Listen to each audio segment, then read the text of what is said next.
Sumulod sa isa ka fast food chain, ang isa ka Isuzu D-Max nga ginamaneho sang isa ka maestra, 53 anyos sa Panuas, ang Kalinog. Naglunta ng aksidente alas 11:40 sa nga Disyembre 12.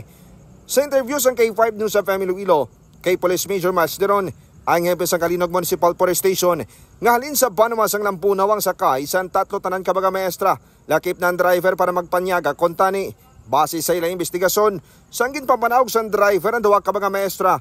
Inali nga nag-accelerate ang salakyan, ginexpektar sa driver nga naka-reverse na ang kambyada, rason nga gintapakan sini ang gasolinador kag pumunggo sa stopper sa parkingan.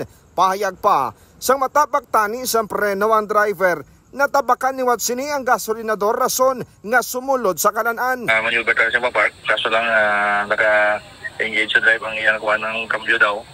Abi na naka-reverse pero pag tapos sa accelerator, kaban tigili, kamundo na kipot siya. Kag nagabunggo sa lakyan niya sa may stopper sa parking na bala sa Magdo.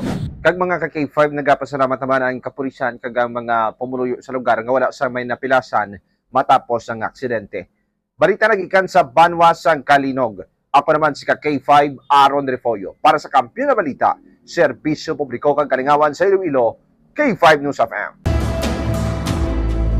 Ang ining balita ang ginadulong sa inyo sang DTX Coffee Mix. Himo sa natural nga sangka pareho sang amarkuso, chia seeds, sugared cane extract powder. DTX Coffee Mix. Nakakapi ka na, naka-detox ka pa. DTX Coffee Mix. Mabakal sa mga butika.